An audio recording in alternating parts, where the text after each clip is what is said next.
Astrodynamics is an engineering or a science in engineering that deals with the motion of man-made objects in space. Hello, my name is Tariq Al-Gohari. I'm an assistant professor at the Mechanical and Aerospace Engineering Department at the University of Central Florida. Obviously, celestial mechanics is very, very old. Like celestial mechanics, people started looking at the stars and planets and trying to figure out how things move since the ancient Egyptians, since the pharaohs. Astrodynamics, more specifically, came when people started sending stuff to space. So before that, we were obviously using Newton's laws and Kepler's equations and Newton's laws and so on to track celestial bodies. All the objects that we are studying are man-made. Some of them are dead satellites that didn't, like they're just dead, they didn't burn or just they stay there, they're not used anymore. Various stages of rockets and whatnot. Hello everyone, I'm Pugal. I work on the probability estimation of space debris. For example, we launch several satellites a year. America launches a good number of satellites a year. Likewise, many nations that are capable of launching satellites, they launch hundreds every year. But what happens to the upper stages of the rocket, we don't bother. We just launch the satellite and the upper stages of the rocket, they simply orbit the Earth. So that is a potential risk to the next launch. So it's becoming more and more accessible, and not just countries, it's also commercial entities. This accessibility, which is great, also comes with, some challenges. A lot of us fear that it might actually affect future generations' access to space, just because, it will be so congested with debris. One of the things we're looking into also is the understanding the motion of lunar dust.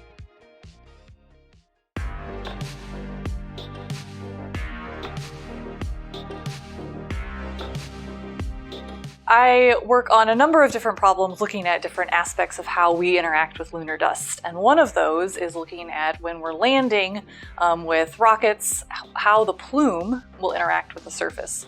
I'm Dr. Addie Dove. I am a planetary scientist and I work in the Department of Physics at the University of Central Florida.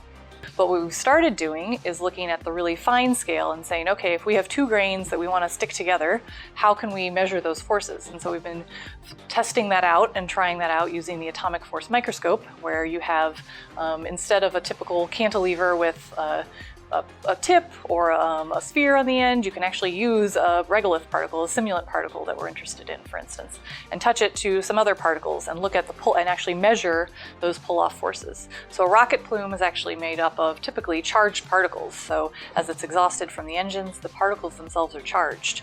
And so that plume will then have this charged gas that's driving down into the surface. And as it interacts with the particles, the regolith or the dirt on the planetary surfaces, it will pick up those particles and train them in the gas and move them outwards. It's challenging to model these things and to understand exactly what's going to happen in the lunar environment because the moon is a vacuum and it's also a low gravity environment. Dust problem is a big concern. Hi, I'm Ha Wang. I'm currently a third-year PhD student in aerospace at UCF. From the Apollo video, we can say after the engine cut off, the dust lofted, and it took nearly 30 seconds for the dust to dissipate, which is much longer than expected in ballistic trajectory. So my work is mostly on the experimental side, and I also work with Tariq Al-Gohari on doing some of the modeling with some discrete element modeling. So we're looking at actually the physical particles and how they interact, and we're trying to add things like charging and interactions to that code to look at how the particles are going to interact when they're moving together in this charged dust plume. More futuristically, if we're going to asteroid mine or send people to asteroids or planets, the first thing that they're going to interact with is dust. And so understanding how sticky the dust is, which is the adhesion, will help us to better prepare equipment for facing these challenges.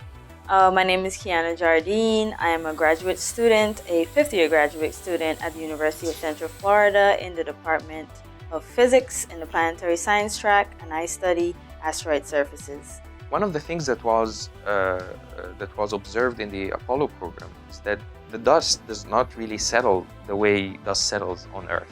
It sticks on everything. It covers the suits. Is it going to cover important equipment? Is it going to cause damage to nearby equipment? How far things should be from the landing or the launching pad, and all that kind of stuff. So our work comes in to understand, for example, in the space situational awareness, we want to understand the uncertainties surrounding space objects or resident space objects. Once we have that understanding, once we have this better understanding, then this can drive technologies that can help in mitigation, for example, like active debris removal, can use that information to remove those objects from space. The part of my research related to the uncertainty propagation essentially deals with the approximation of what is known as the probability density function, or the PDF. So what we are trying to do is that if you have an idea about the initial distribution of an object in space, we want to be able to accurately approximate that distribution in the future, so that when you try to look for that object with an observer or with a telescope or what have you, you have a good idea of where it would be with the probability associated with its location. So the probability density essentially describes the distribution of probability of something being in a certain location at a certain time. So there's a number of different types of asteroid materials we can interact with. Some of those are the ones that are actually the asteroids that are still in space that we see with observations. And then sometimes we get bits of those asteroids that come to Earth, and those are usually called meteorites, but they probably are special pieces because they made it through this fiery journey through the atmosphere, so they're probably really solid pieces, and they are probably from deeper in parts of asteroids. They're not from like the sort of fluffy outer surfaces that wouldn't make the journey and the traverse through the atmosphere. The meteorites, the dust that's on them are usually ablated in the atmosphere when it's entering, and so it's kind of hard. But once we grind the meteorite down, we have dust, and so we can possibly use that to perform experiments. We think that places like asteroids might be really useful for resources.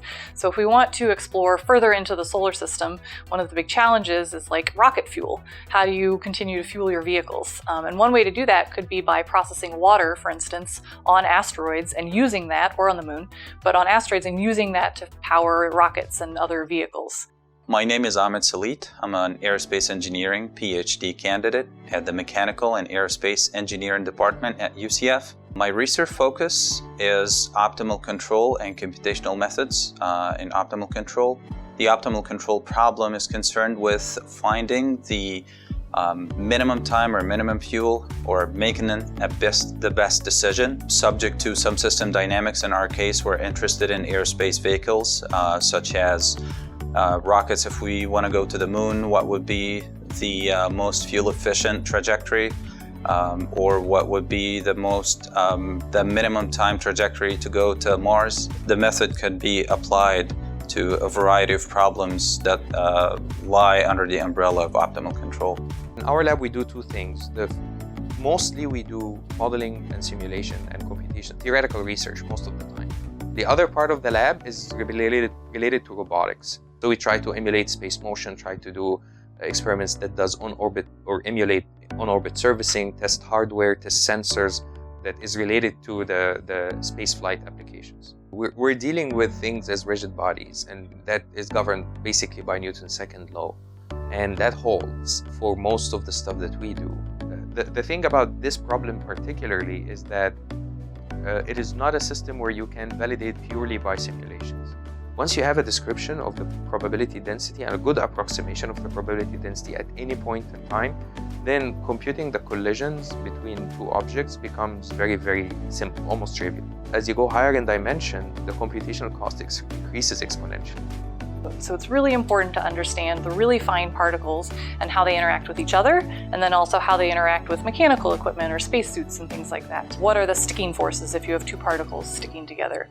What kinds of charges do grains have on them if they're in a plasma environment where you have lots of ions and electrons hitting the surface? How do they charge? And how do they then move around in your plasma and electric field environment?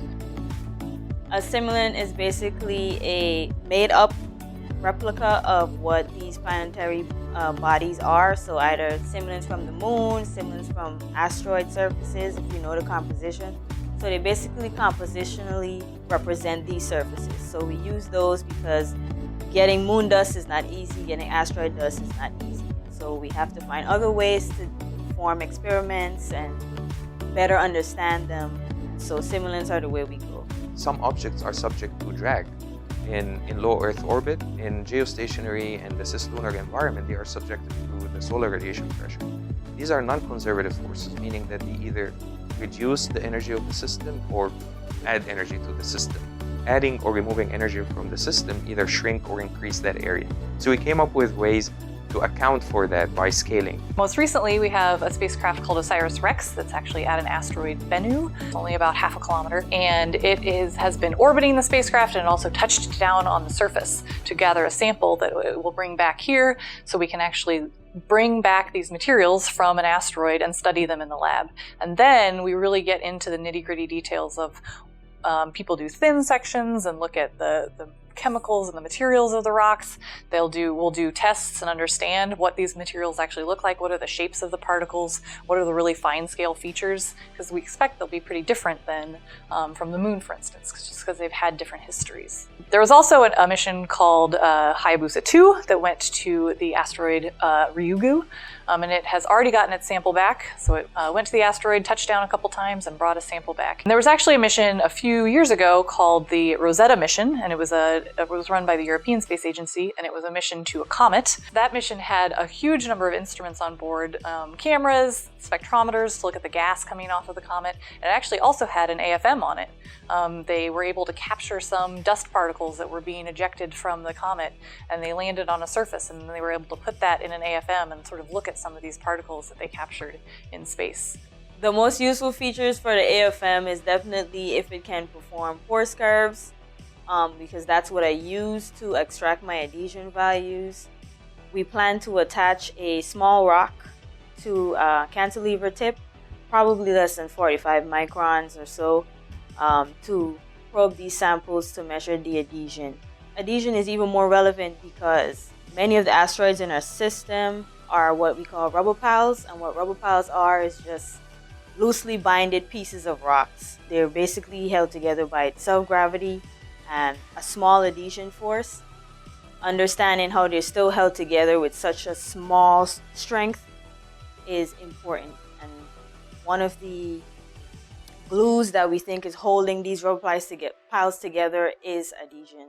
Cohesion force is evident in many things, right? So cohesion usually means how well two like compositionally particles stick to each other, and adhesion is when you have two unlike particles.